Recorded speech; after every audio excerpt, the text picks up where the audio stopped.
Hello, guys, and welcome to the Goal Hour podcast. Today we have Camilo Yepes here.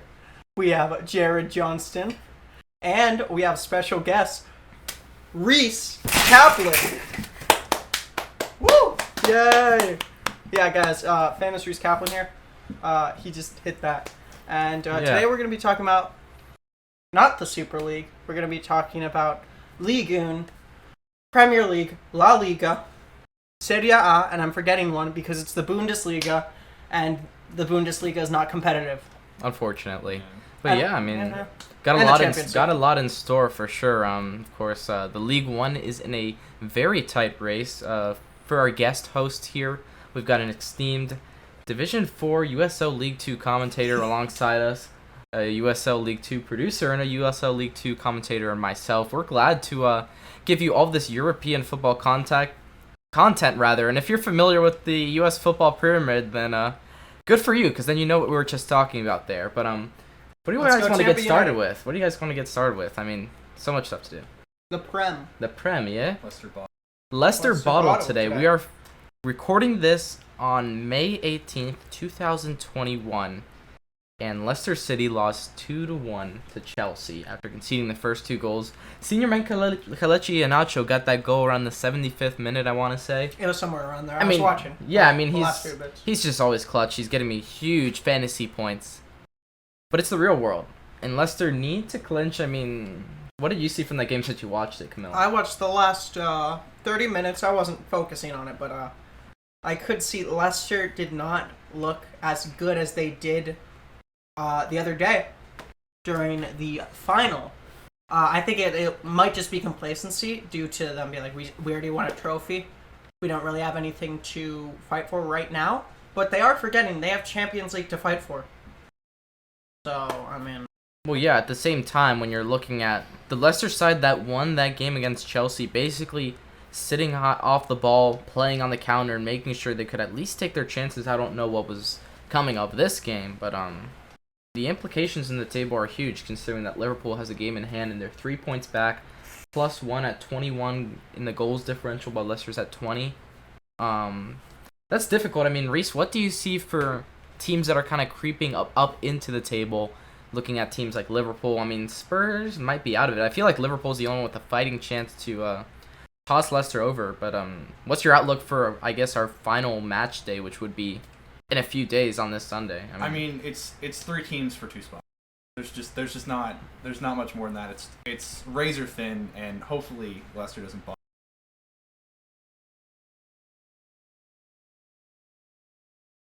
I mean, I'll say one thing. It would be very unlikely, but it's possible if Liverpool and Leicester just bottle the rest of their games, that Tottenham do get into that fourth spot. But will it happen with Ryan Mason? No. Love you, Ryan. Got no faith in the gaffer? I've got more faith in Ryan Mason's skull.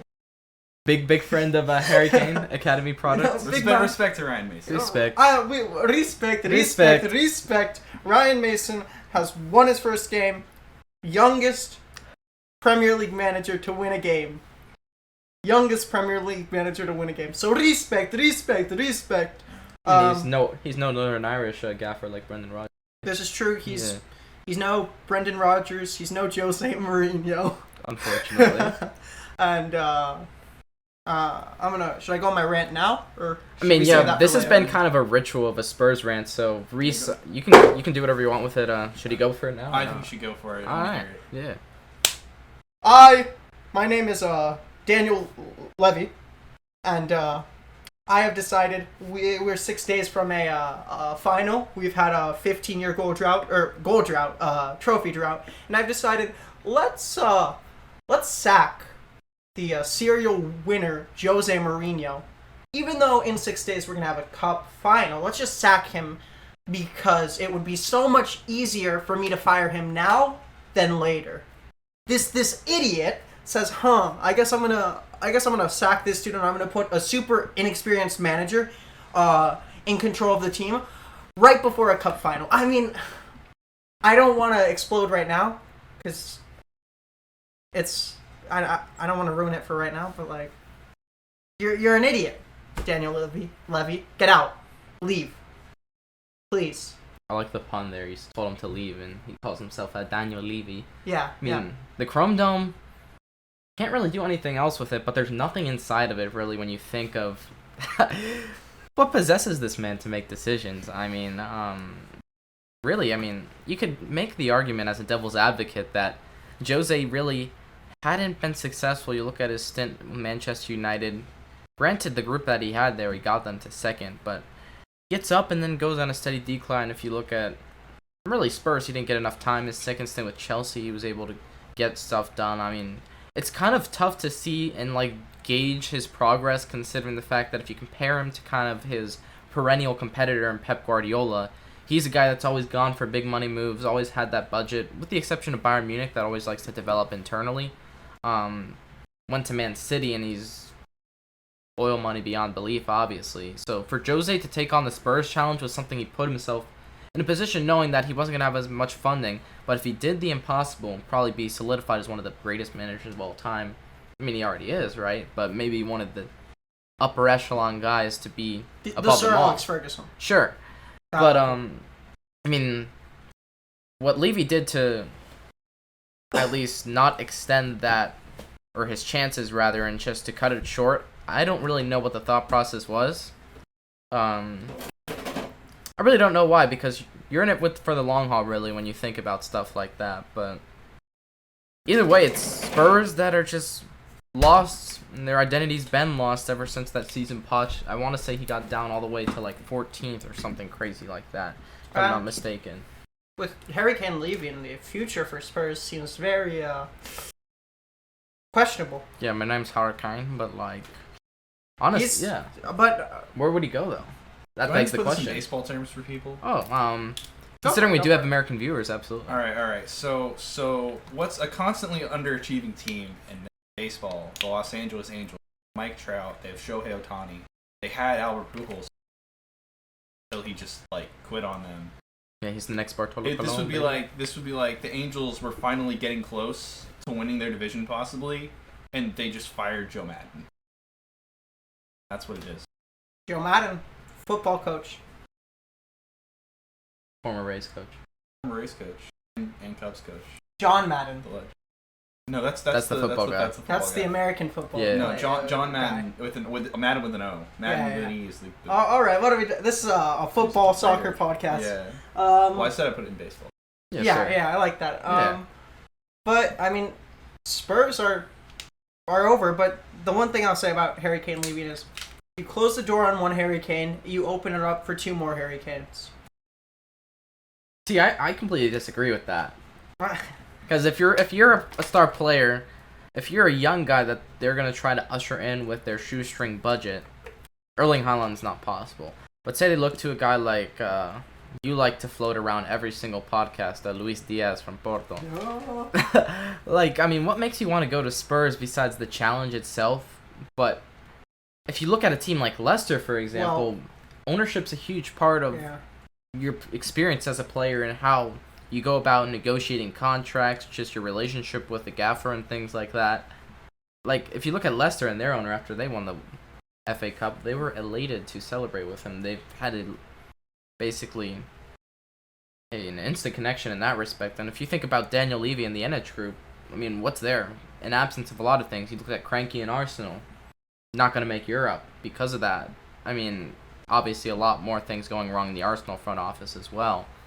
But for Spurs, I don't see it as a possibility. I feel like it's just a complete rebuild from the ground up.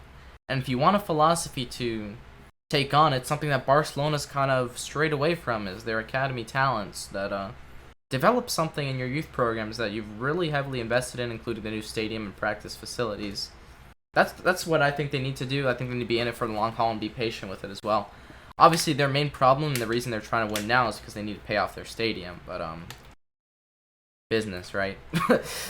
Football has become business. Yeah. It's not the 70s anymore. Sure, you don't just play for the badge like my guy Roy Keane, but yeah, big man. Apparently, there's no allegiances anymore. No allegiances, but no.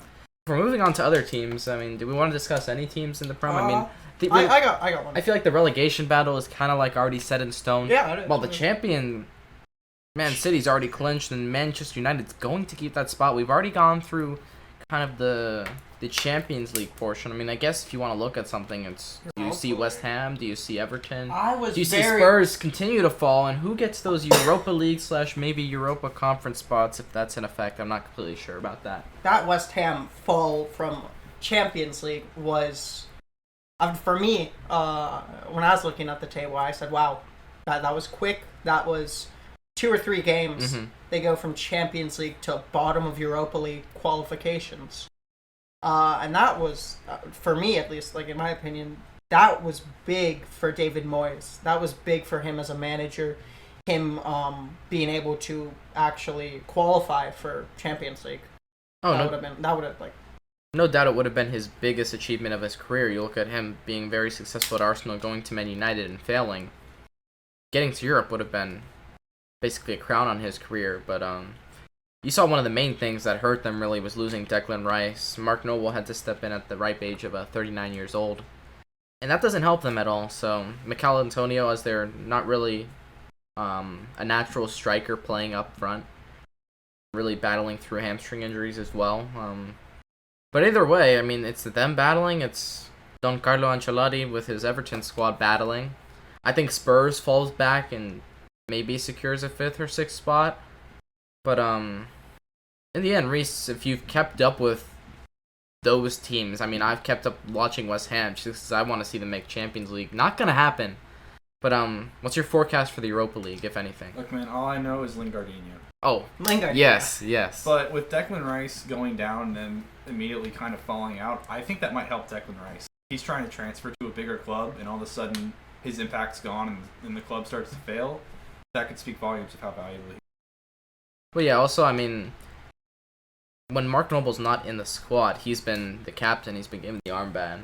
So, next season, when Mark Noble, I want to say he's not retiring this season, he's retiring the season after, because he's basically saying Mark Noble's going to play in Europe and nothing's going to stop him. So that's going to be great, but when Mark Noble leaves, assuming that Declan Rice stays at least a year or two, he'll be the captain, so what does that role do for him? I don't think it does much. Yeah, obviously he still looks for that big money move. And he's really been bossing in the midfield. I kind of underestimated his abilities in that respect. Yeah, I mean, I think they have the abilities to do it over Everton, because I feel like Everton at the moment, they did add some squad depth, but I don't think it's enough considering the fact that they're still trying to be like a one-trick pony on the counter. Just trying to play through Richarlison and Dominic Calvert-Lewin. That's the problem. Yeah.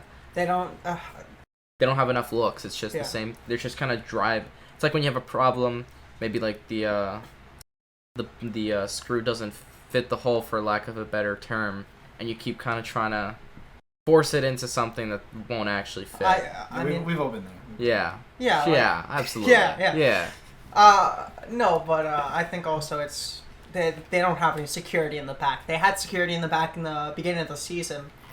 And then, I guess the defenders, the central defenders especially, I think they just kind of slowly went down as the season progressed. Well, you're big on Yerry Mina. They have Seamus Coleman back there, and then, of course, Digne flanking the outside, and I forgot. And Godfrey. Godfrey's the guy I was thinking of as well. Godfrey's big. It was last season he played with Norwich, and yeah. I mean, I'd say a lot of those defenders from Norwich, even though they let many goals slip through, they were pretty good. Yeah, but they're rebounding in the championship. I mean, Norwich is already clinching, and if you look at a guy that's going to make a move to the Prem, most likely would be Max Aarons. I mean, he was pivotal for their campaign. If I'm Ancelotti and I'm trying to add someone on the right side that's going to be a guy for the future, you see Digne locked up long term for 4 more years on his contract at French International. I think that's definitely somewhere you go for, and then you kind of solidify that midfield, because you look at Gylfi Sigurdsson, they got Andre Gomez, they have Davies, Decore, Davies sucks. So they have like 4 really capable guys, but they're not guys that you say, wow. Also, James is injured every other game. So sure, yeah. He's not a viable option, and I'm not sure why he even signed for Everton, because I don't think he could make like the Everton squad normally. Yeah, I mean, the way I look at it is that they do need to have.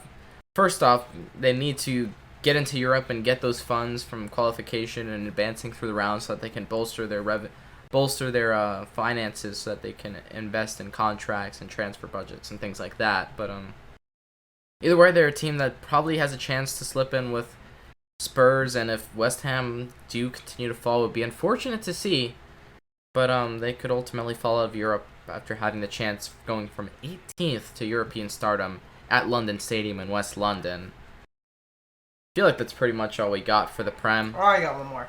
Yeah, go ahead. Frank Lampard may come to Crystal Palace. Where'd you hear that rumor? Lamps to Crystal Palace, yeah? Yeah. Have you not seen that? Or Is that serious? yeah. Apparently he was in talks with Crystal Palace. I'm not sure. I would like to see it. I would like to see it because, I mean, his first season with Chelsea, he was able to qualify for Champions League. Mm-hmm. And now they're in the Champions League final. So, I mean, that's something for him. Well, sure, they spent a lot of oil money from Abramovich in Russia, but, like, honestly, it's just a weird, like, I would have expected him to, to go to a team that's, whether it's Italy or Spain, but at the same time with these English managers, if you look at Unai Emery at Arsenal, where he lost control of the dressing room because he didn't have a grasp of the language, I feel like it could be the same way for an English manager, different country. Yeah, with Gary Neville in Valencia. Valencia, yeah. It was really hard. I didn't know the language, so. Yeah, so like if he goes there, I mean, sure, it would be a pretty steep fall. He would have to be doing what kind of Ancelotti is doing now without the pedigree, pretty much, trying to get a team that's kind of fallen off. Except Crystal Palace was never as elevated as the David Moyes era and Everton, but they do have some good young guys. Everett Chiese is the main guy, considering Zaha is probably going to try to force a move at some point. But yeah, that's interesting. I'd never heard of that. Yeah, I mean, wants to get back into managing. My question was staying in London. I mean, even though he left Chelsea, I would have suspected he would still have that connection with the fans, being a Chelsea legend, and he wouldn't have stayed in London. But I mean, I guess. Well, I don't know. I guess you have to think of the options. The only options he would have besides that, I would think, is the Championship, which is where he was. He doesn't want to descend to that. Yeah. And then a team where I think realistically he should slot in, but the ownership is mad.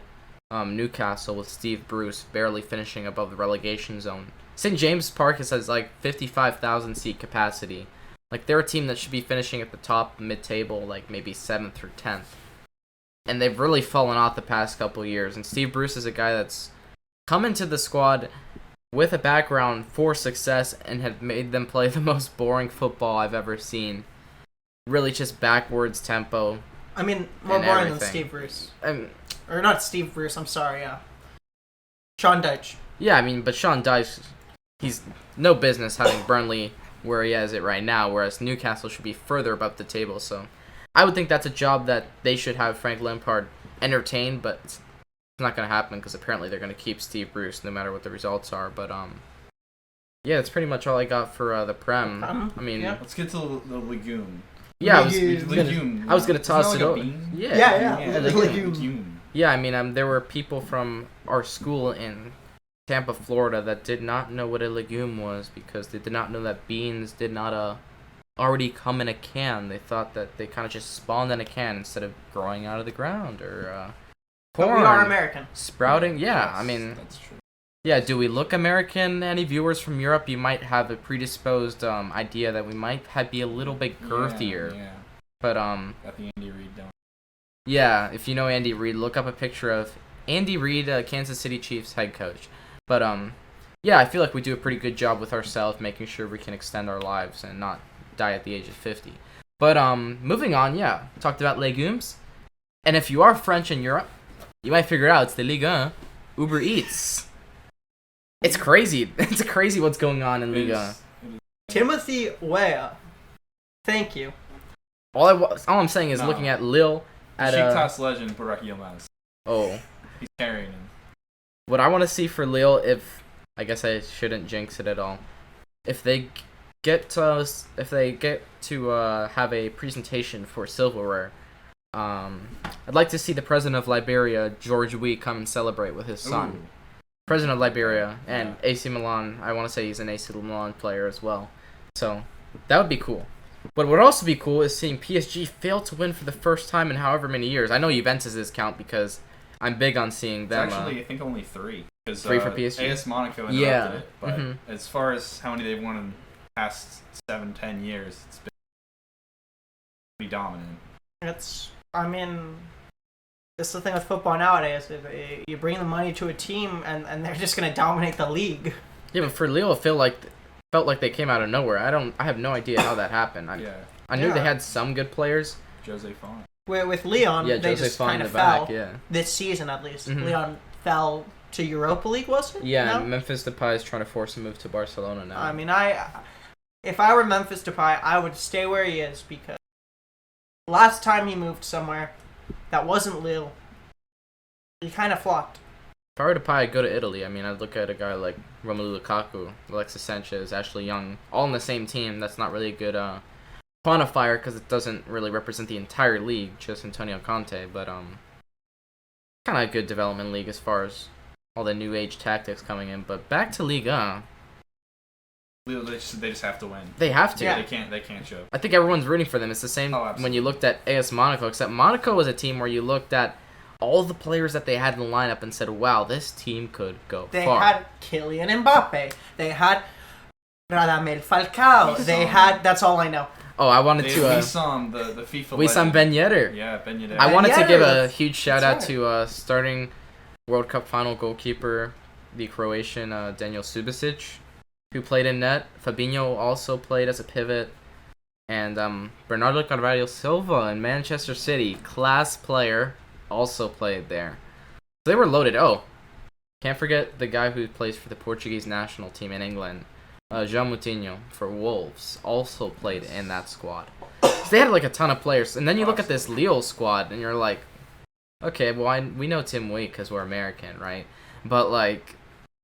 I mean, they've got veterans. They've got Yeah. guys like Tim Weah and Jonathan David that are young, and they just find people out of nowhere that look like they're just they're either done or they haven't started yet, and all of a sudden they're winning, and they're not just holding on to people to win.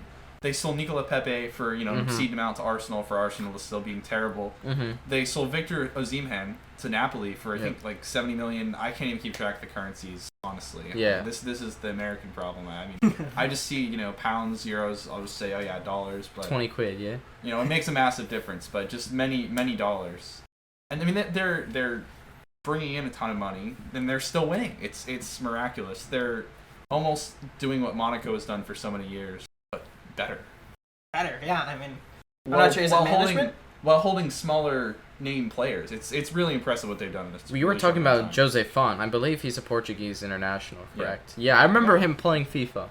I forgot which team he played for, but I thought he was I think he was like a starter at one point. Obviously, Pepe is still starting at like 38 years old, which is fantastic. But yeah, he brings that experience into that back line, and I think one thing that's really characteristic of Lille and like a lot of teams that are kind of underdogs, overachieving in specific leagues, is being able to win the ball high up the field. I don't know the names of their forwards, but I watched some quick shout to Tifo Football. He's the GOAT. Alfie from HITC7s also deserves a shout. But I was looking at their tactics, and pretty much it's like they play a pretty simple 4-4-2. And sometimes they'll either give a look of a diamond in the midfield, but they'll always have 2 forwards up top, and they'll kind of play off each other.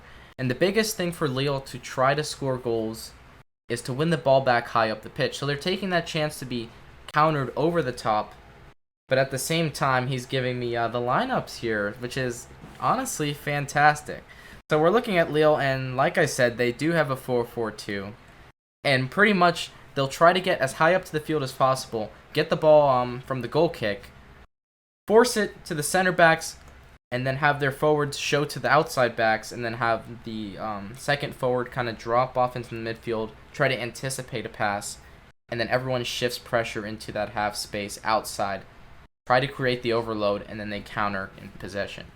So, like, something that you think of that's really huge was Borussia Mönchengladbach last year getting into the Champions League. Their big thing was against Bayern Munich. They won 3-2 in the regular season because they won the ball off the counter. Each goal they scored was 1 and 2 passes, and they got in on goal. So that's a big thing for Lille to get in with Yilmaz, like you were talking about, and Jonathan David, I want to say his name, if I'm not mistaken. Yeah, I think so.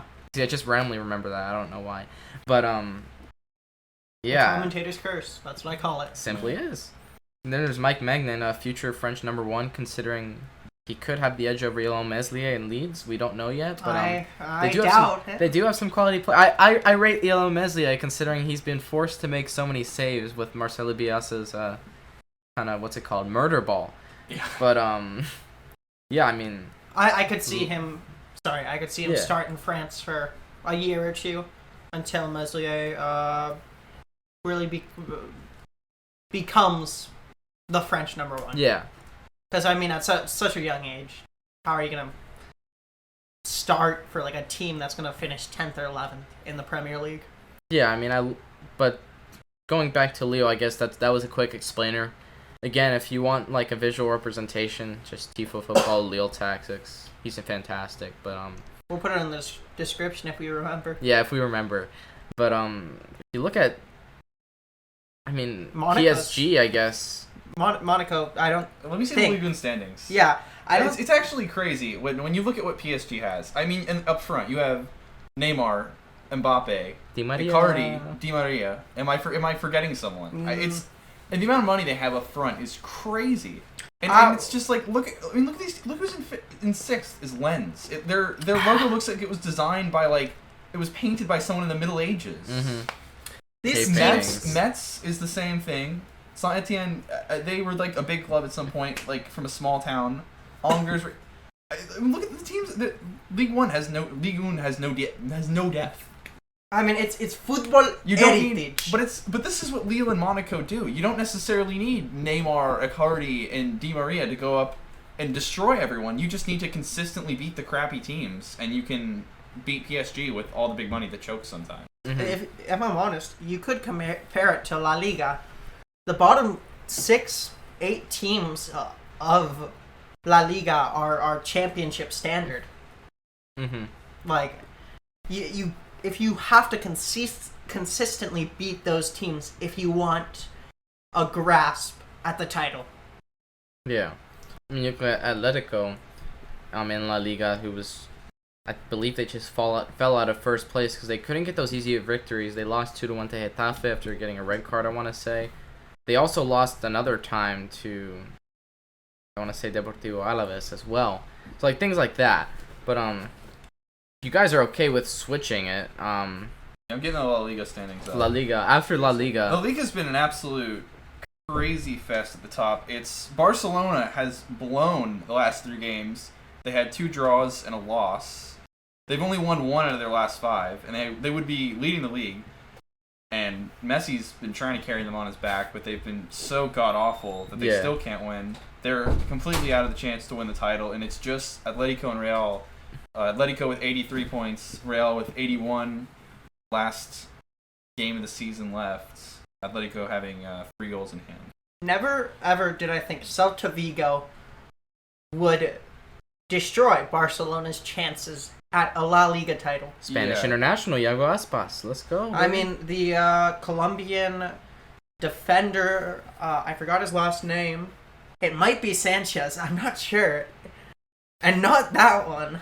But I mean, you have, who was the forward for Celta Vigo who scored 2 for Barcelona that day? I don't know who scored, but the only striker I know at Celta Vigo is Iago Aspas. I'm not sure if it was him. I don't know.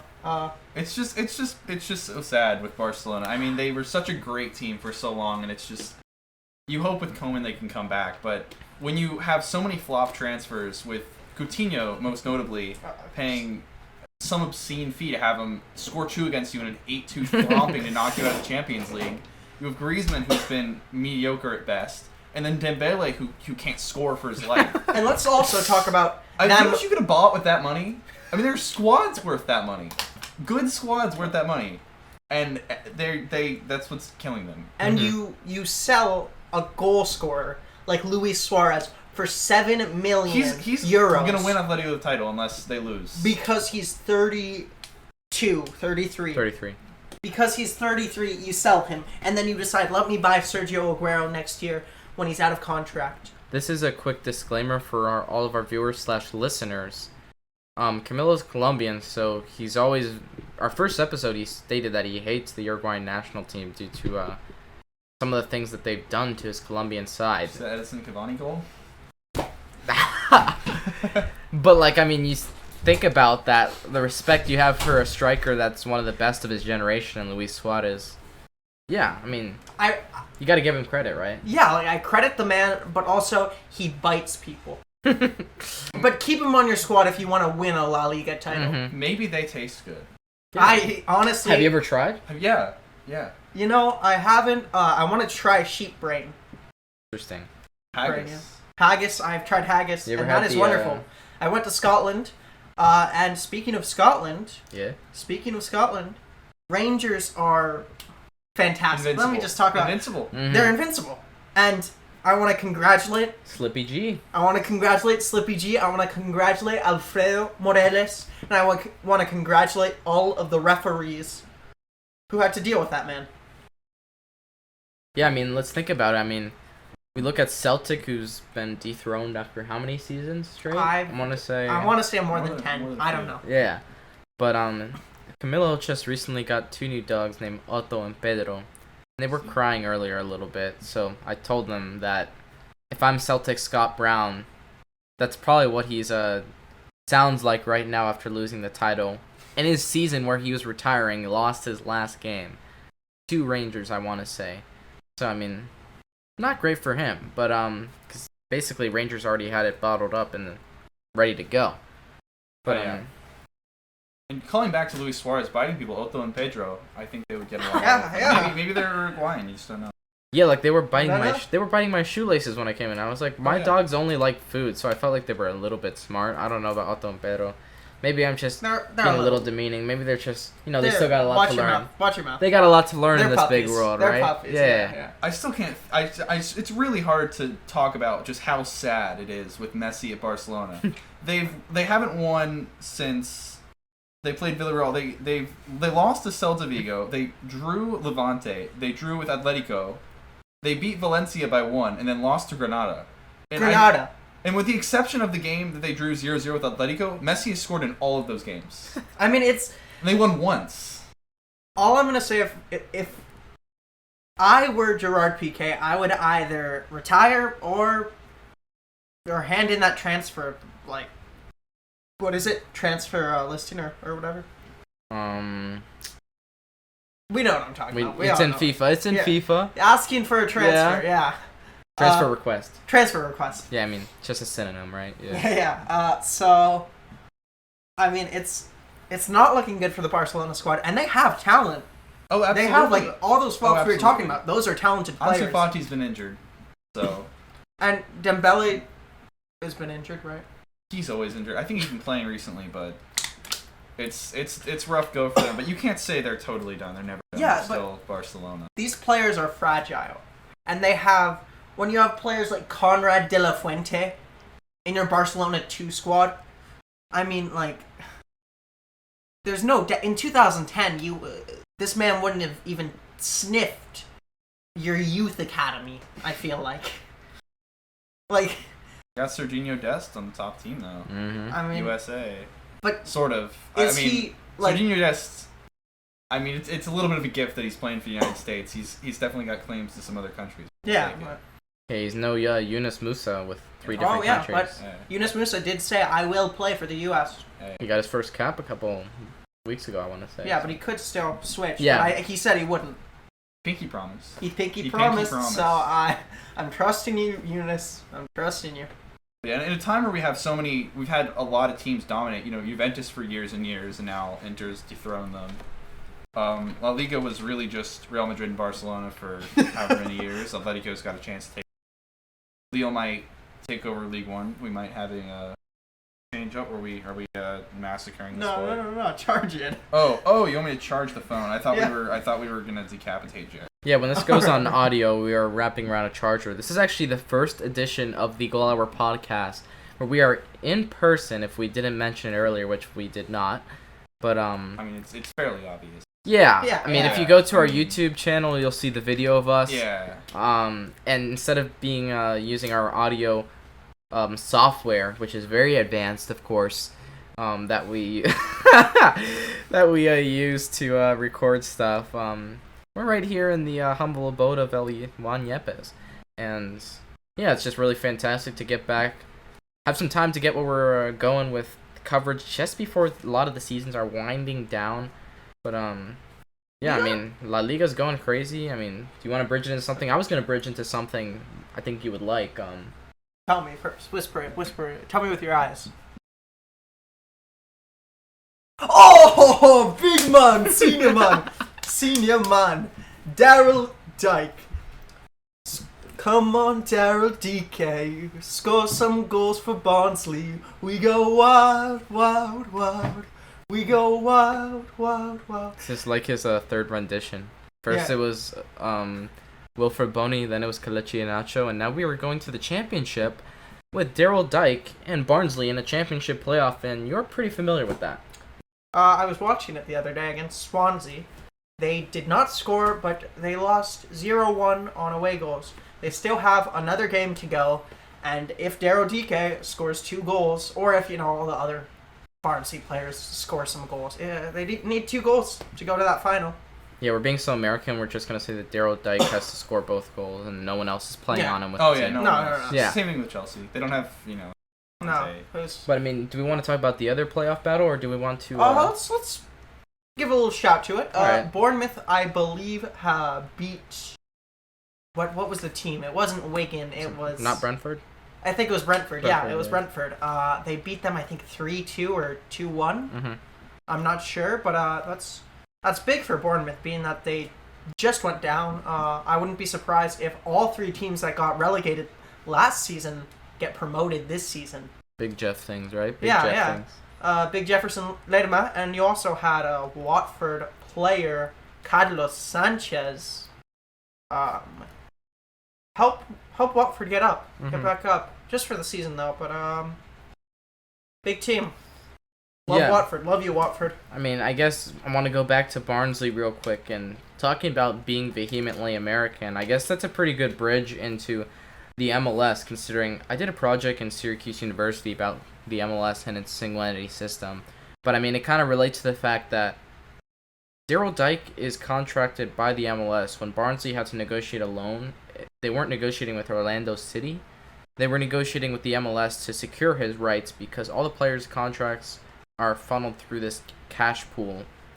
And when players and talents are kind of taken from Europe or vice versa, just negotiated with the league. So if you're asking yourself, why is the MLS so weird and why is it just boring, if you're like that, like I am, that's probably why. Because teams aren't owned for a community. It's just by the big wigs and the owners that invest in one big pool. But and now Europe is Americanizing. Yeah, I mean, it's sad. It's taking the heart from the sport. I mean, but either way, these broadcast companies get all these contracts, and most of them, NBC Sports, we get our man Arlo White. Quick shout to you, Arlo, if you follow the pod or you've seen my message. Not, no big deal. I'll meet you in like 20 years, maybe. Got the glorious locks right here. Yeah. Remember, support. You gave me a thumbs up, so. Yeah. But it wasn't sarcastic. It couldn't be. I hope not. It breaks my heart that I accidentally offended you. But yeah. I mean, so they have some British commentators there, but then when you talk about Fox Sports, I mean, they got so many American commentators. Sometimes they just sound so weird. Yeah, I mean, oftentimes Arlo White, he's cool. He's cool. We were cool with Arlo White, but too many times I'll see American commentators commentating MLS. This is what makes MLS extra unwatchable for me. Is that you get American commentators commentating soccer like they're a British person trying to overpronounce an American accent. Like, I'll be trying to watch Orlando City. Luis Nanny there playing the ball for Orlando City Soccer Club, and I just have to mute it or go to Univision. Let's go. I mean, I would rather not know what they're saying than have to listen to. who talks You'd like rather learn an entire new language. I'm not the kind of person who likes every commercial being like British accent, the new Infinity SUV. I don't want to hear that. But I also don't want to hear this painful attack on my ears that is crappy commentators on the MLS. And then sometimes they let them do Prem games, and it's just wow. What did I do to deserve this? I mean, I'll add to that because I was watching an MLS game, believe it or not.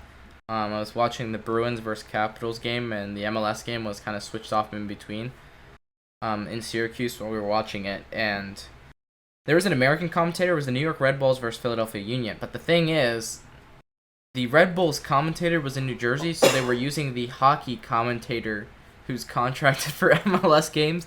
And, I follow both sports avidly, but I'm able to, again, I've said for lack of a better word for a lot of things, but I'm sorry, guys, to code switch between the different sports. And, this guy was broadcasting like it was a hockey game, and they were in, a 200-foot area, and the puck's bouncing back and forth and back and forth. He was like, and now here's a pass brought through to Daryl Dike, and then it's gone on to Sanchez, going through on goal, and now it's deflected outside for a corner kick, and he keeps going now. Here's the throw in, and it was the most abhorrent display. There can be people that aren't knowledgeable about soccer that do broadcast, and they're competent. Oh, but if you have, hey, whoa, no need to give me a shout out here. But if you got to do some research in that respect to know how you pace yourself, when to kind of raise your voice and elevate with the pace of the game and where the ball is. I can actually, absolutely. I can actually speak on this because I was watching the Lightning versus Panthers thriller 5-4 Lightning win. They play again tonight at 8, and I decided at the end of that game. Watching hockey is like having someone scream into your face for 2 hours. And soccer is kind of like having a nice charcuterie board on a fine Sunday evening. Soothing. And you can't really act like it's not like that. And I feel like he was trying to scream in your face while you were trying to enjoy a nice charcuterie board by the lake. Yeah, I mean, sometimes that charcuterie board gets a little crazy when Sergio Aguero makes a last-minute absolutely. Sometimes screamer. That bruschetta is just, it hits different, right? Yeah, and you yell a little, but no. Stop, calm down a bit. That's the problem with a lot of commentators. Calm down, man. If we want to talk about just commentators in Europe, American commentators in Europe, I was watching Dortmund on ESPN, and this guy goes, Gio Reyna, I forgot what team, whatever team, Academy Youth. Dortmund, right? He's a Dortmund Academy Youth. I don't know, to be honest. Yeah, I think he's a Dortmund Academy Youth passing the ball to Marco Ruiz. And I just cringed. Yeah, at least it didn't say Ruiz. That's what I thought. So, speaking of Gio Reyna, I know the hype was originally about Pulisic because he was the first American to actually seem like he might be something. Outfield player. Yeah, you had Tim Howard and Clint Dempsey, but Clint Dempsey played for Fulham. I don't even know how to say Fulham. It. Yeah, that's probably Fulham. They like to... Tim Howard was on Everton, but, he was the first guy that, wow, this might be the first American to really be something. And he's an okay player for Chelsea. He's starting caliber. He's solid. He'll score. But Gio Reyna, I think, has a real chance to be a star. He's still really young and already contributing really big to a Dortmund team that already has Erling Haaland and Jadon Sancho. And Jude Bellingham. Jude Bellingham? Absolutely. Jude Bellingham. He could be the guy that's really the star of that U.S. team in 2022 and eventually, potentially, 2026 when it is in the United States. Let's just talk about the U.S. national team for a second. Timothy Weah, Conrad De La Fuente, Sergino Dest, Christian Pulisic, Is it Pulisic? Daryl does anyone know how to say Dike? I said Dike. Daryl Dike. You have a American playing in I forgot where, the second tier of France. Weston McKennie. Tyler Adams, yeah. John Brooks is a little older, but he's starting in Bundesliga. About that guy, Matthew Hoppe. Josh Sargent. Josh Sargent. I I'm trying to think of this guy's name. We're just naming every American player that plays in Europe at this point. No, there's another It's who a name plays. game. He plays in the second I learned league DeAndre of France. Yedlin plays on Besiktas. DeAndre Yeah, Yedlin. can't forget it. So there are a lot of American players that, but I feel like we could be in the top 10 in world football. I'm probably overestimating. Yeah. I'm definitely top 15. Top 15. I mean, we missed the World Cup last time, so let's not but be we ridiculous didn't. here. But To did be we fair- start like Weston McKennie? Did we start? Yeah, No, but I'm just saying. I mean, we were starting very much from the we bottom were starting. up again. We were Yes, but starting we MLS. started Michael Bradley in the midfield, and I will die by that sword. Whoever here thought Michael Bradley was a good player, even after his dad left coaching the squad, That is Toronto FC. close the tab on your computer, force quit Spotify, close off of Google Podcasts, log out of your YouTube account, And just go to bed. yeah. Go to bed. We'll get on Think Apple. about We'll what get you on did. Apple Podcasts Think about soon, what you guys. did. But yeah, just think about what you did. Like Michael Bradley, yes, he was a class player in his No, he's prime. not. But he was a pretty No. good player he was a player in his prime. No, no, He was a player. no. He's a person. Yes.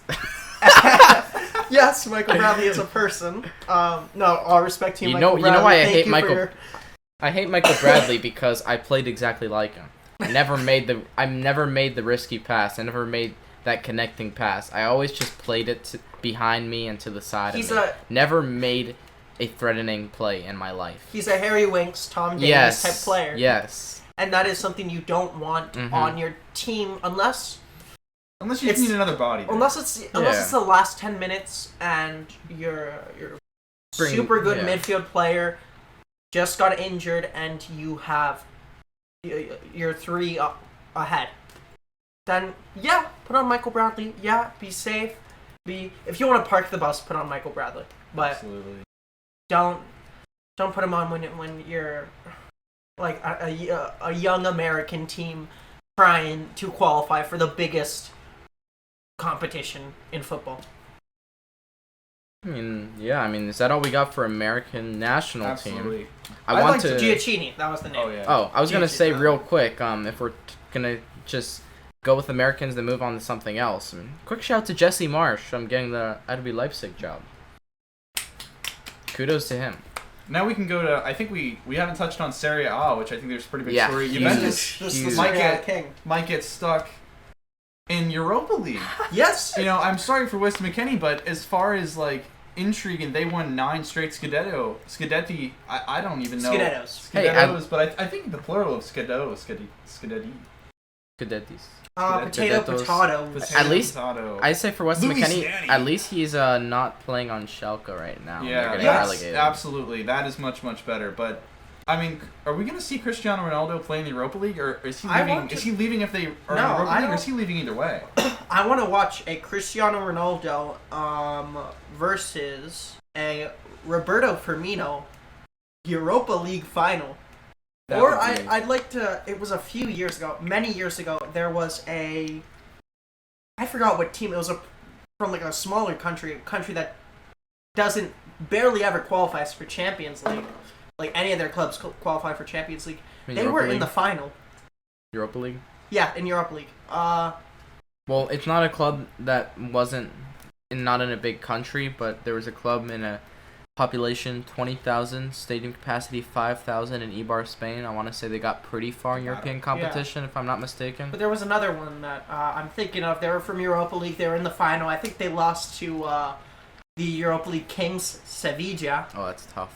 Yeah, so I mean, bad for them. But like that's the thing I like about Europa League and this new Europa Conference a little bit. Not, I don't like them more than Champions League, but that's why I would watch them more than another As person. he points to the Spurs. As he match. points to the Spurs match, yeah. Yeah. But because you get to see like younger talents from these Eastern European countries. Yeah, you get to see HC Ludogorets lower their goals. You get to see You get to see the Kazakhstani national team in their like top teams. Yeah, if I knew Very what the nice. team was that Yeah. that beat Spurs with the hat trick, I would have said it. But no, they're Oh. Croatian. They're Dinamo Zagreb. No, different team. I think it was them. You sure? They're like I would the remember team a from Dynamo traumatizing. I'll look it up while you guys talk. Would you though? I would remember a traumatizing. Yeah, I thing mean, like but it'd be that. really funny to see Juventus and Liverpool in the Europa League final just for Juventus to choke another final. Aren't they two for 11 in UCL finals or something ridiculous? I believe I so. don't think It's- they've won, to be honest. I think they've won 2, and I think they're In, among like, the Serie A 80s, team. in the Yeah, 40s? it's been a minute, but I think even though they've won more Scudetto than Inter and AC Milan, they have fewer champions. So they lose their claim of being the top Italian team. Yeah. European respect. They did Especially lose to AC Milan. Zagreb. Zagreb. You want to look up the team I was talking about in the Europa League that lost the final? Also, there was one big thing I wanted to talk about in Italy. Yeah. Parma. Oh, we got to keep going with Italy. Absolutely. Parma have gotten relegated, and I want to say thank you, Parma, for your service. As a Colombian, you know, I'm just gonna go on my little Colombia rant. You used to have one of our best players in history, Asprilla. He went a bit crazy, and now he tried to sell flavored condoms. Tried to make that a little business. So yeah, he's fallen off. Mm-hmm. But he was a legendary player. And also Parma, I mean, they still have some good, like, I want to say younger players. I don't really know that. their... Kulusevski, I think, on loan from Juventus. Yeah, they now did. he's on, Europa League side. From Atalanta. Atalanta better not bottle it. Can they still bottle it? I think they can. Oh no, no, they said Atalanta that secured the. But I do not. We do they're in not want them second to bottle. place, But but AC Milan and yeah, Atalanta secured and whoever second else. place. So Yeah. if they lose the rest of their games, they'll still be in fourth place. Okay, but then there's AC Milan, and I don't want Napoli to bottle because I want them to I like stay, yeah. I like Dries Mertens. I like Victor Osimhen.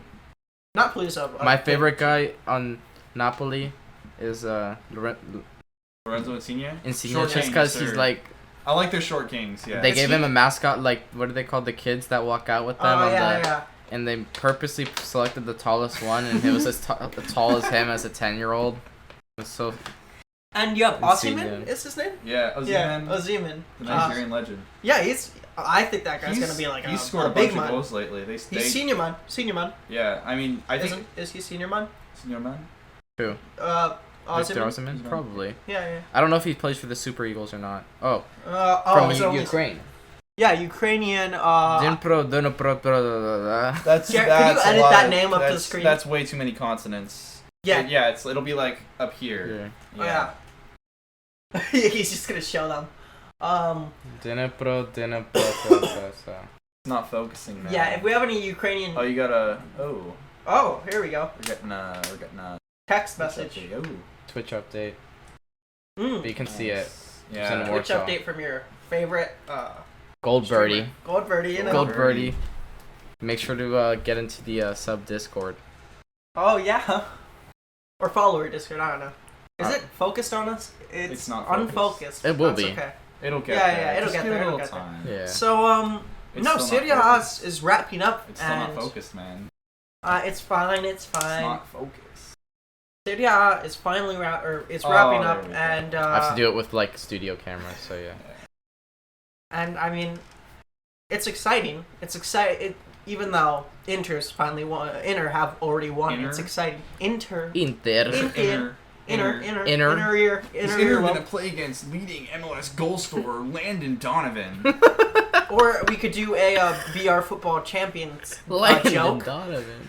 We could do a BR Football Champions joke and say it is Inter versus Atlanta with Brad Guzman. Guzman in goal. All right, guys, I'm here. It's not Atlanta, Brad. It's Atalanta.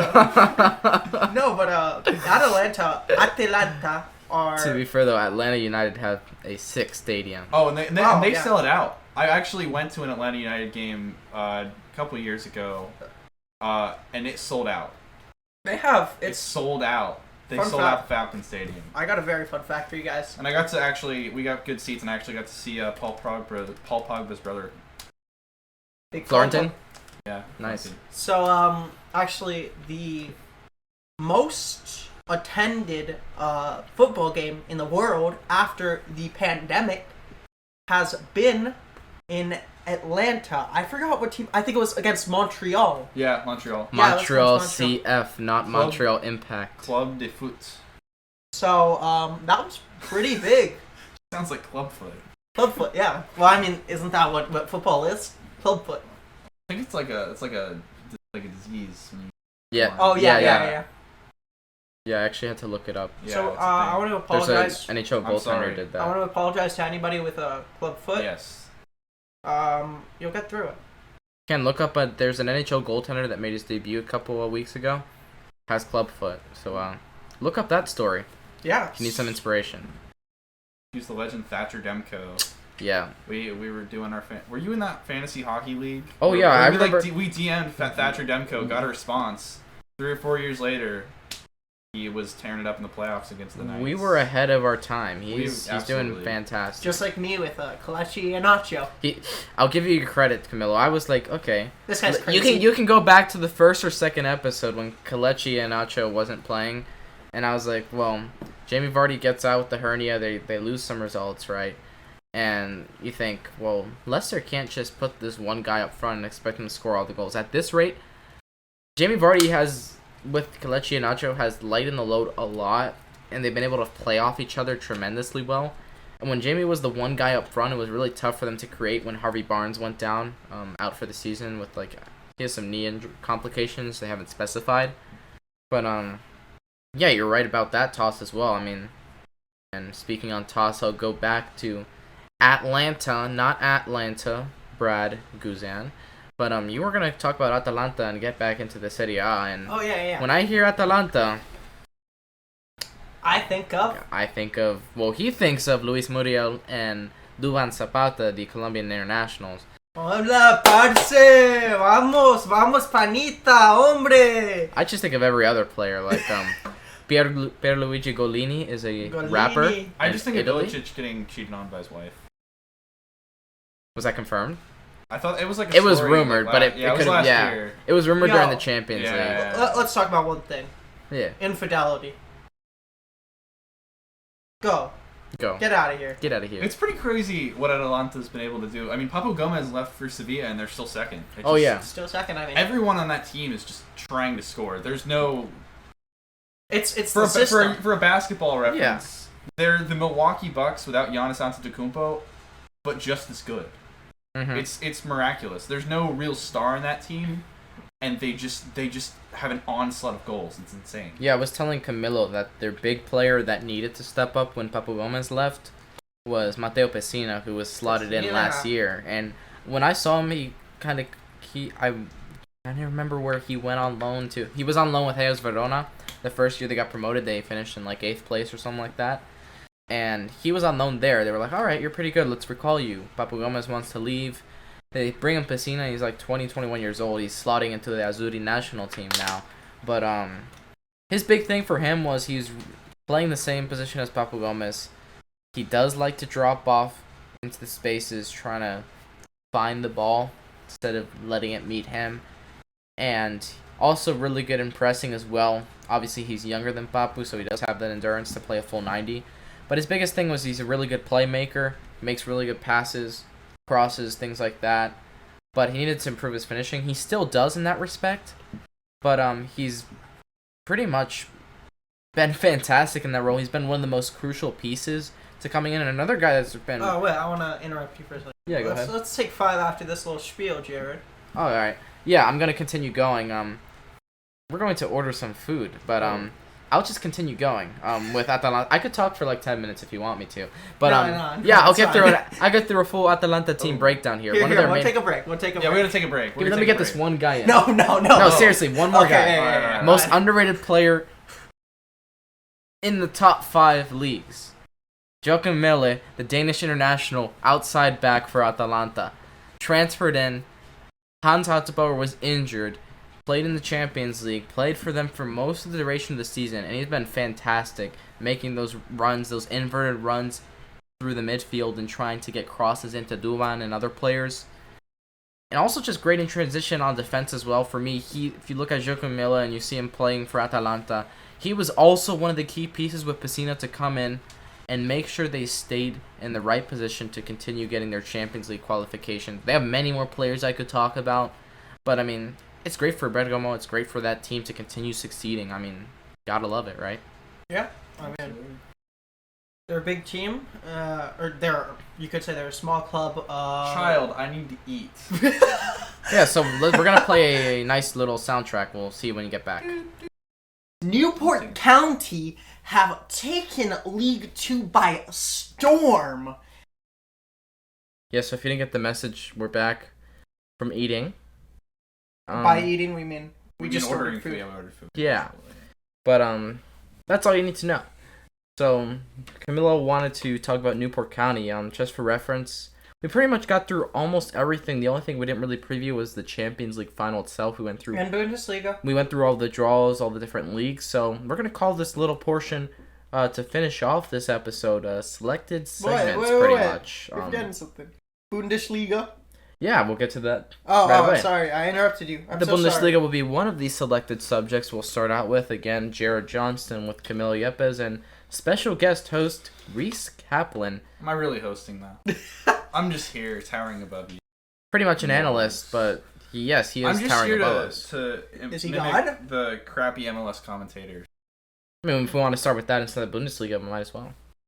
Or I can just lead you right in as we talk about Bundesliga, led by the Bayern Munich team, led by Robert Lewandowski, or as they like to call him, Lewandowski. Big man. Lewandowski. You know what we call him? Kingsley Coman. Fonzie, Also what on is the going team. on, Fonzie? Who else can I mispronounce? Who Who else is on that team? Alfonso Davies.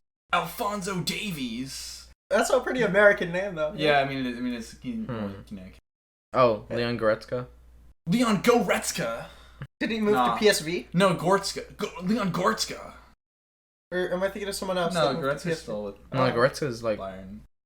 on That, Reddit. okay, Bundesliga is a farmers league. That is the definition of a farmers league. No, nobody wants to talk about it. But we need to talk about that. It's so bad. Let's talk about that. Not just recently Bayern dominating. No, They might be the only team who's not just recently dominating, but it's like they've won like 31 Bundesliga titles, and second place is Dortmund like 5. Ever since East and West Germany Who became watches friends. that? How can you watch that?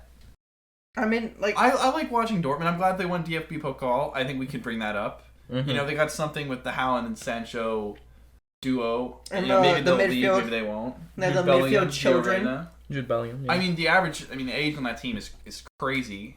and then you have what's his name? Marco Royce? Marco Royce. And he's Marco Roos. Marco Royce and the other guy who are bringing it up to like 50. Because they're both Mats like 50. Hummels. Yeah, Matt Hummels. Mats Hummels. Funny thing, he was Dortmund. Bayern Munich went back to Dortmund, but yeah, I mean, if you talk about Farmers League, the thing to look at is the fact that every team's just poaching off of each other. Marco Rose, I want to say, is the coach of Borussia Mönchengladbach. Went to. He going to Bayern? I want to say. I'm not sure. I have no idea. I thought the dude that was from Leipzig was going to go to Bayern. Yeah, Julian Nagelsmann. Okay, Nagelsmann, yeah. Nagelsmann going to Bayern, and I think and then I want to say Marco Rose is going to Dortmund at the end of the season. Marco Rose was a product of the Red Bull Sports Group with RB Leipzig, but Nagelsmann, who was the coach of RB Leipzig, is now being replaced by Jesse Marsch from, of course, It's Salzburg. Like a transference back up. You go to Hansi Flick goes to Germany. He's going to Germany, right? Yeah. And then they have Nagelsmann under him in the entire Red Bull thing. He's going to Leipzig, and then under Nagelsmann of Red Bull, you have the lower Red Bull coach Jesse Marsch in the Salzburg, which is Austria. Holland's from there. Austria. Didn't Holland play there? Yeah, he also played with Takumi Minamino. Yeah, and Yeah, Timo Werner played there. And or no? Naby Keita as well. Timo I Werner guess played there or no? Szoboszlai. Yeah, so Oslai, and I want to say Marcel Sabitzer as well. Yeah, so you have Jesse Marsch coming from there to Leipzig. It really, honestly, Bundesliga sort of brings that question because they have the 50+1 rule. It's more grounded in tradition. It was sort of brought up in the Super League plans, but it's the same team every year. Well, that's sort of the worry about big money is that it's gonna make international football sort of just a few teams. But the league that doesn't like big money is the one that's most dominated by one team. Yeah, which is interesting. Especially with the question of PSG potentially losing. But so there's an argument that like the big money in teams with Leipzig getting better, they're probably the most plastic team in Bundesliga. But could you blame the 50+1 rule on that? No, but I'm just saying that it's sort of the opposite of what people were worried about with Super League. But so, I mean, if there was just this massive like a Saudi Arabian oil tycoon bought Dortmund or Wolfsburg, would that make Bundesliga more watchable? Probably. I feel like Bundesliga is still watchable. It's watchable, even like the mid. It's watchable but depressing. You're like, wow, it was a great game. I loved watching Haaland and Sancho, tear apart Freiburg or something. Yeah, that's true. But Bayern's gonna win it all anyway. Yeah. It's like realizing you don't matter, except every single game, except for the ones. No, you have a point there. You have a very very valid point. I was watching. What team does Josh Sargent play for? Werder Bremen. Yep. I was watching Werder Bremen play against some really low team. I forgot. And I mean, it was entertaining, but I was like, they're not fighting for important spots. This isn't really an important game. So like, what's the point of this? Because neither of them were really fighting relegation. They were mid-table teams. I mean, I guess they're just playing for the money. For the clubs. So, yeah, you have a point there. But, like, Bundesliga, you could still say is entertaining due to the fact that you have all those spots in Europa League, Champions League. I definitely like some teams. It would be nice if they could have some. Oh, yeah. No, it was I nice agree. that Dortmund won DFB Pokal, but... Who did they face off against? In the finals? Leipzig. Yeah, it was Leipzig. Or as my father says, Lipstick. Lipstick. He said, my mom made fun of him the other day saying, lipstick. Fancy a loan move to Leicester. Why do you say that in an African accent? I was trying to emulate how she said it. For context, she's also Colombian, so like I don't know how that inference made it, but you remember that video, right? Yeah, I sent him a video. Fancy a loan move to Leicester. I sent Jared a video of my mom going, fancy a loan move to Leicester, in her very beautiful accent, which she's a little insecure about, because I always make fun of it, but no. Love my mother's accent. Yeah, it was from the Champions episode on YouTube by BR Football, and it was Brendan Rodgers in the Europa League hotel, scaring straight all of the youngsters that if they didn't continue on their course, they would go to the Europa League and fancy a loan move to Leicester. So and we don't want that. Very comical. I mean, some might want it, but what we do want is Leicester Harry to Kane would like that. Get enough money so that they don't have to fancy a ton of loan moves. That would be cool. That would be great for both parties. But I mean, we gotta get to that Champions League final. Oh yeah. We thought it was gonna be Wembley for a little bit. It's definitely not in Turkey. It's in Porto now. Forza Porto. You know what's crazy about it is there could have been an all-English European Championship slate for the Europa League and the Champions League, but Arsenal has to be Arsenal. Well, good. Inevitably. Yeah. I'm actually interested in the Villarreal team. Oh yeah, absolutely. I was very happy. I was very happy to see. I wasn't rooting for an all-English final, but it would have been interesting to see, considering that I want to say all the teams got knocked out last season, if I'm not mistaken. Yeah. But seeing Unai Emery come in and with Villarreal and have success is I'm all for it. I mean, I'm very glad to see them. They're playing against Man United. Yeah. I'm gonna say something that is controversial. Yeah. I am excited for the Europa Conference. I still have no idea what it is. Yeah, I don't really. Okay. I know it exists. I know they're like slotting in like specific. All the bad. It's like a third tier thing. Yeah. Imagine that, but like only like the top 5 leagues will get like 1 or 2 teams in. It would be like you might have the Swiss champion. It's the like Champions League for the lower leagues. But they would still have Spurs in at 7th, right? Yeah, probably. Yeah. But nobody like qualifies. They have qualifiers. Nobody actually qualifies for the competition. You don't they get have automatic to play spots. qualifiers. Yeah. All right, but for Champions League final, what are we expecting? Who are we rooting for? Who are we rooting for? I mean, we're American, right? Yeah. Oh, wait a second. Well, yeah, Zach but he's not, Steffen. Zach Steffen, but he's not going to play. Of course not. But either way, you can say... Zach Steffen already got the Carabao Cup, which he actually did play in. Yeah. I'm a supporter. Although they were, Tottenham got completely... Yeah, big ups to them, though. I mean, I watched... Oh, I guess it was only 1-0 with an American.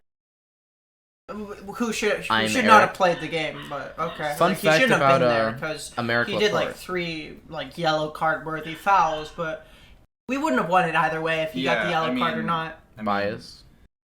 I honestly, for the Champions League final, I'm rooting for Manchester City. I was rooting for Chelsea originally. I'm glad Chelsea beat Real Madrid because Florentino Perez is human garbage. Mm-hmm. But honestly, I like the story of Aguero not leaving until they win a Champions League. Yeah, I like that story. I feel like it was unintentional too, but just so happened. Of course it is. He announced it that it would be his last season, and then this season they got all the way to the final. I mean, I think they ain't done yet.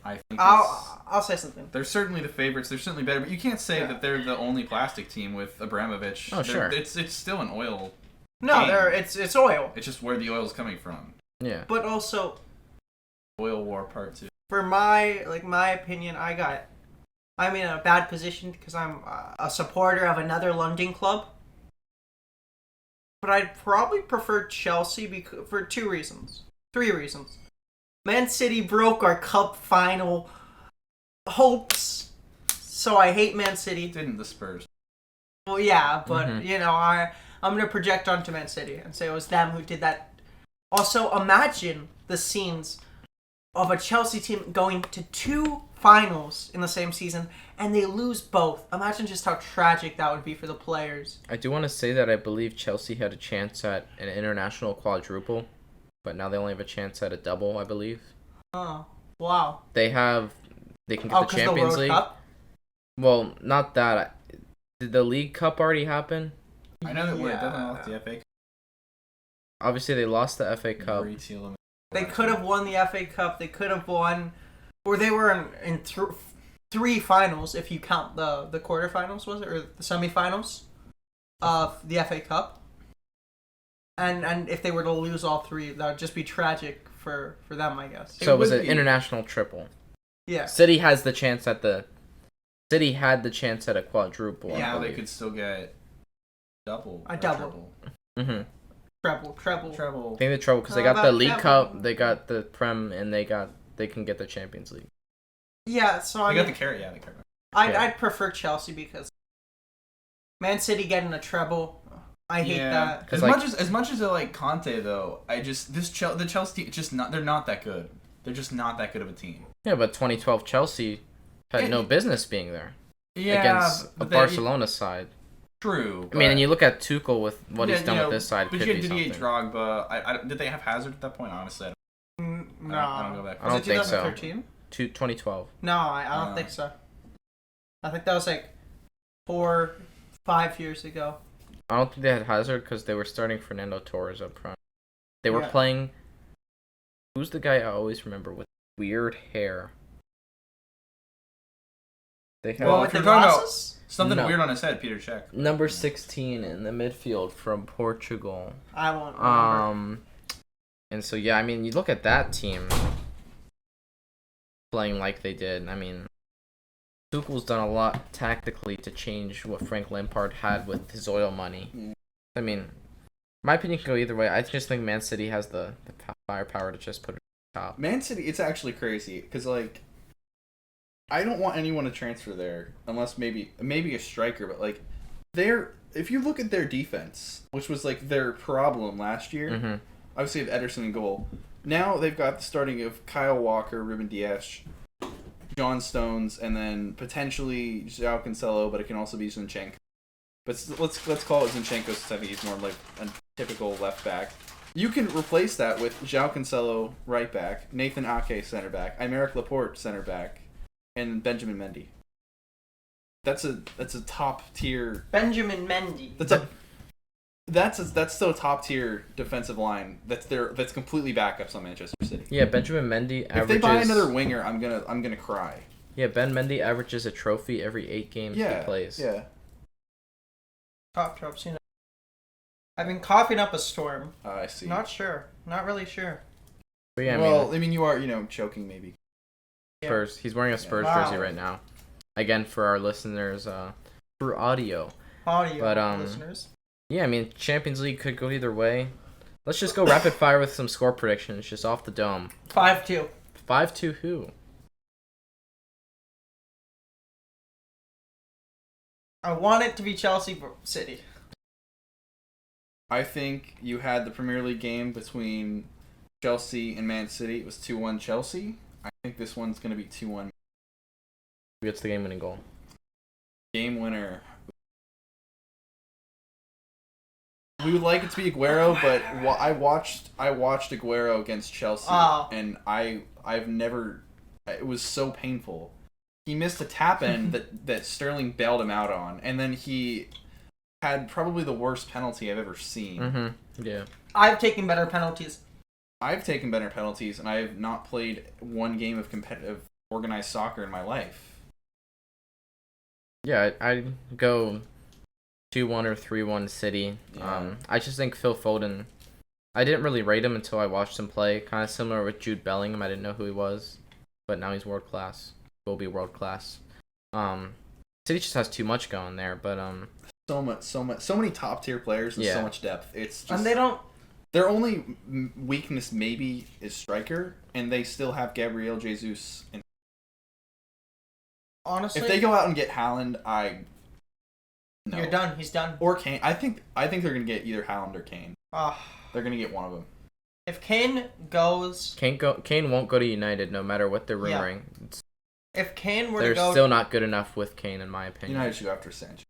yeah, Kane were to go to City, I would buy a Kane Spurs jersey and burn it because I'm giving Spurs money. I'm just dishonoring Kane. Oh, I'm not like the biggest fan of Kane because of Colombia. Quarterfinals, 2014. But yeah, I guess we'll bridge from one Manchester to another. Not necessarily a bridge between the two supporting groups of the Red Devils and the Citizens. And there is no Stamford Bridge in between the two. Absolutely. I mean, because that's in London. Yeah. But I can't believe y'all can pick a team. I'm simply like Arlo White, and I'm supporting his team in Leicestershire. I'm not necessarily like I'm more like, I like all the players. Like Iheanacho, Tielemans, and Castagna are my favorite players on Leicester. So I'm like, I root for them. Yeah, I think I'll be a fan. If I get a jersey, I might get a Tielemans jersey. Yeah, I mean, the only team that I can like really say I've supported is Barcelona, just because I went there. Plastic. I still own a Messi jersey, so yes. I think I threw mine out. But like, I also went to the Real Madrid stadium, and I didn't care. So I can't say I'm a real fan. That's probably the only team I'm like, yeah, go them. I have fun fact. I'm pretty sure I've been to the Arsenal stadium. Pretty sure. I don't remember very well. It was a red team in London, so yeah, it was Arsenal. It's called the Emirates, yeah? Yeah, I think I was gonna like throw my poop somewhere in there. No. Pardon? I mean, it's a stadium of like shittest team in London. I beg your pardon, yeah? It works. Well, what about you forgetting a team, technically, statistically? Do not come after QPR like that. I was gonna say Fulham. Oh. Fulham got relegated there in London. They're in a really nice area in London. I can't even keep track of all the teams. Yeah, Craven Cottages. There are Palace, Chelsea. some in League 1, League 2 Yeah. that we're not gonna get. Is Wolverhampton sort of in? No, that's its own place. it's in like Or Watford's close to London. Yeah. Okay, Watford that's is out. what I was thinking. It's in the Outside, metro area. but it's good enough. Yeah. Blackburn, where are they? Do you forget Spurs? Yeah. Well, I mean, it's like It's a given, yeah. yeah, it's a given. Yeah. Palace. Arsenal, Chelsea. We're naming like the smaller ones. So I mean, that's the thing about football in England. A lot of the teams are in the capital. Also, like Russia, a lot of the teams are in the capital, I believe. Wait, because the country's so big, most of it's concentrated in the western part. Yeah. Well, especially Moscow. I have a friend from Moscow. Fun fact. Shout out Makar. You have a car from Moscow? Shout out to your car, Your Makar. vehicle. Yeah, guy's name is Makar. Yeah, I got Jared's your friend's spoken to Makar him. in your vehicle. Yeah. Yeah, he was in my car, and I said, Makar in my car. But I mean, what else do we have to talk about? Yeah, I was gonna say we went into the Champions League final, and there's a Europa League final, obviously with Unai Emery visiting, I have a prediction for that. or rather playing against a Manchester side coached by Ole Gunnar Solskjaer. Yeah, you can get right into it if you like. I predict a Carlos Bacca masterclass. And I predict he gets a hat trick. Final Yeah. score? 3-0. Well, what do you think's different about this team under Unai Emery that got them the win against Arsenal and then would get them a win against Man United? Because we've been vocal, Camilo and I, in previous episodes, that obviously they're second and they'll qualify for the Champions League for next season, but we're not really big supporters of Man United. Never will be, I don't think, unless they really bolster that defense. But what puts them over the top? Or what puts Villarreal over the top, rather, against an inferior Manchester United side, in your opinion? I don't have faith in De Gea. If they start De Gea or Henderson, I don't have faith in either of them. And if it's De Gea especially, I expect him to bottle.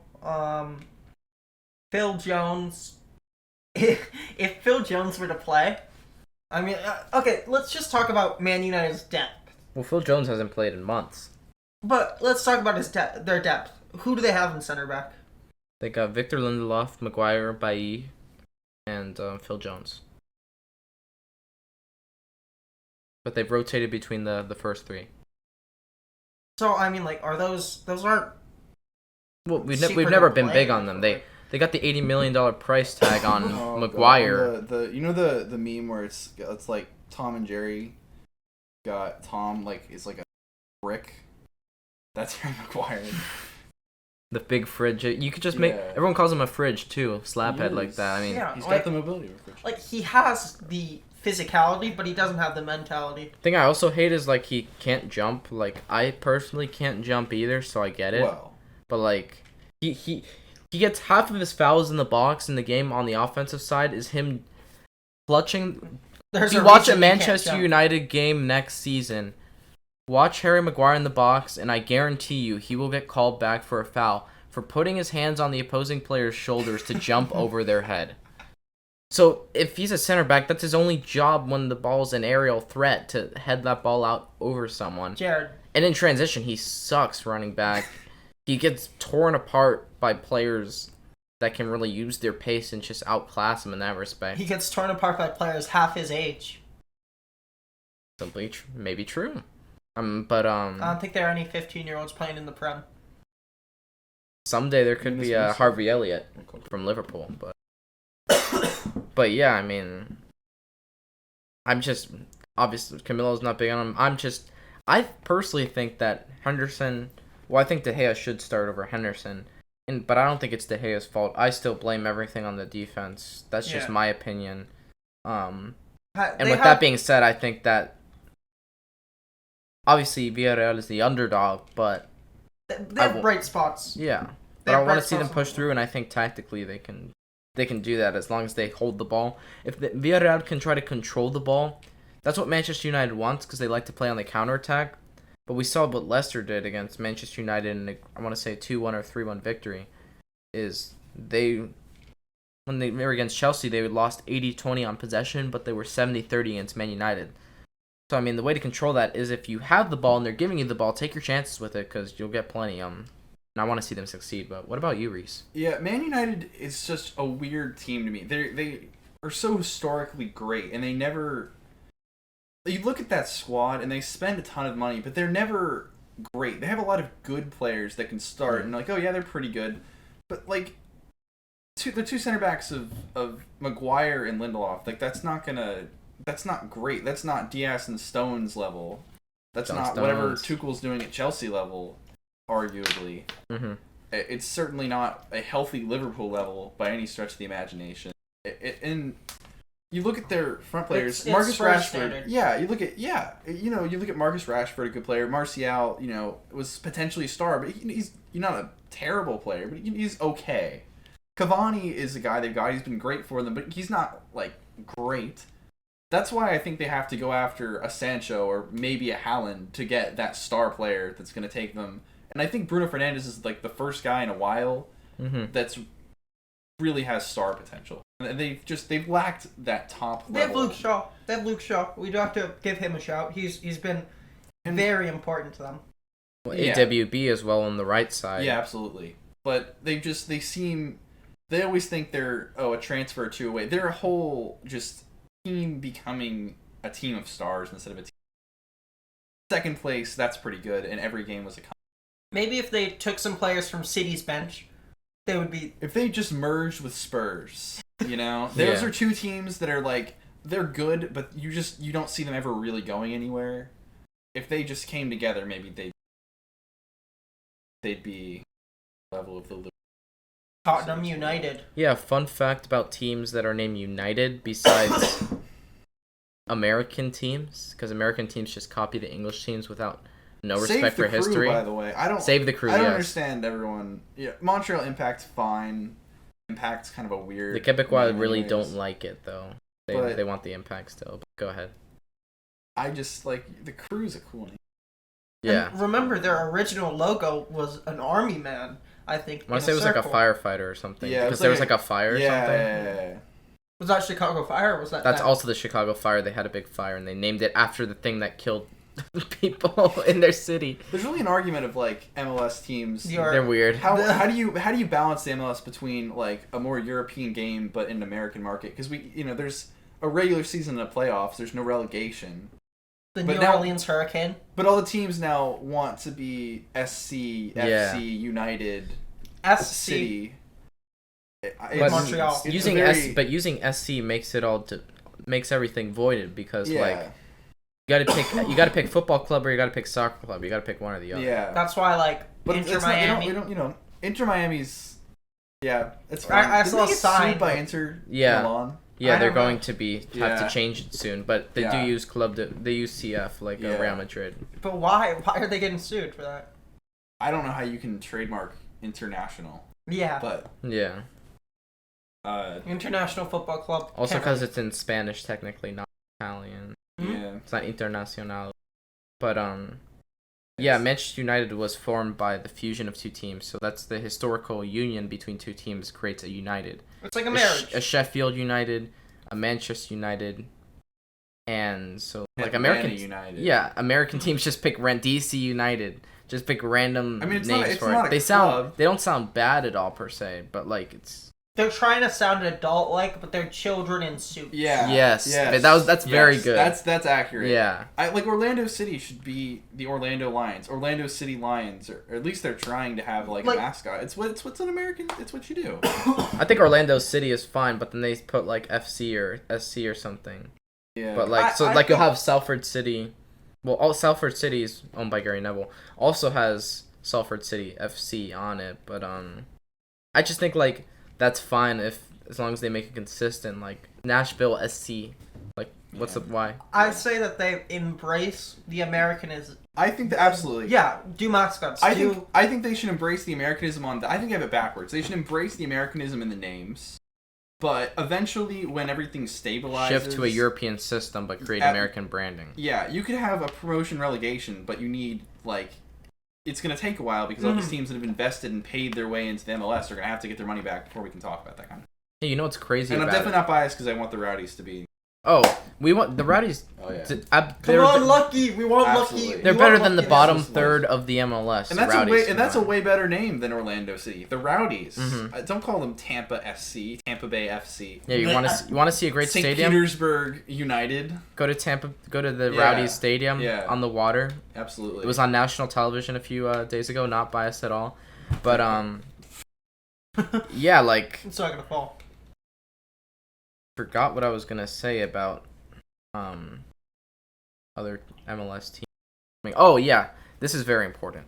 Like you were talking about teams paying their dues, right? The franchise fees up over like Atlanta United paid like $180 million in 2017.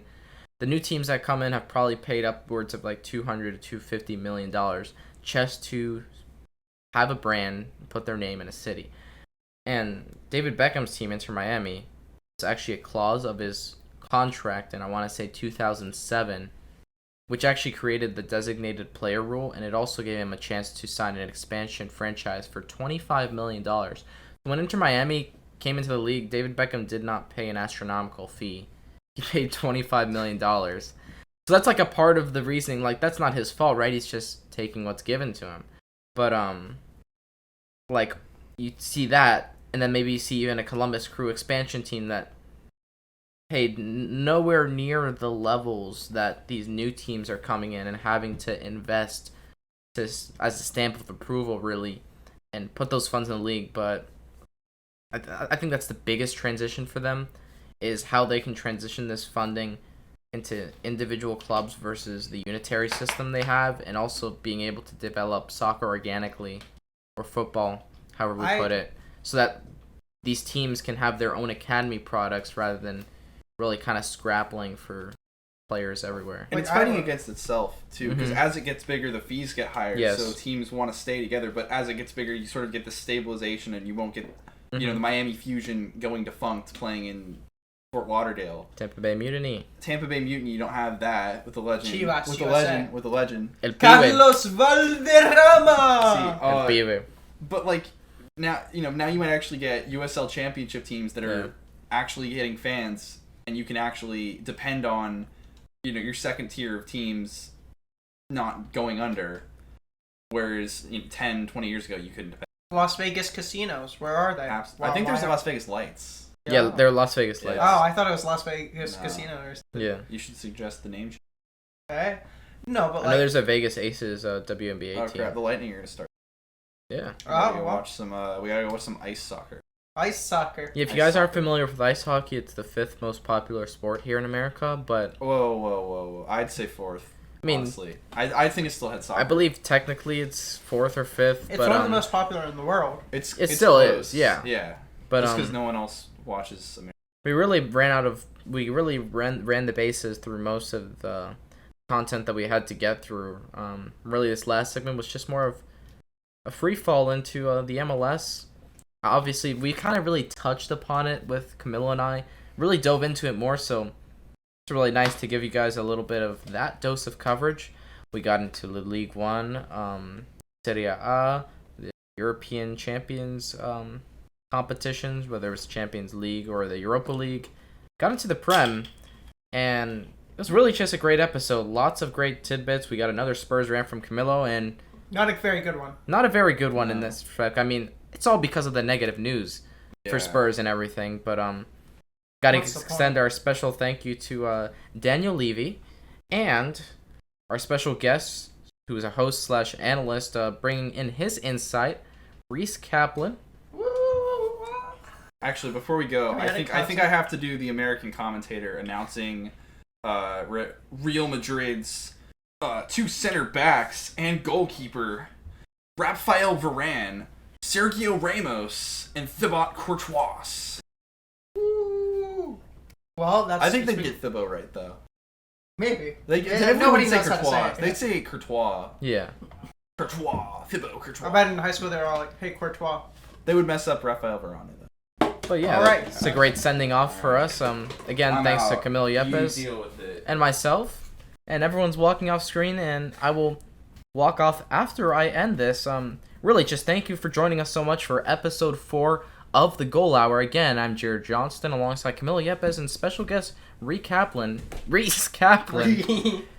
Thank you so much, guys. See ya. All right.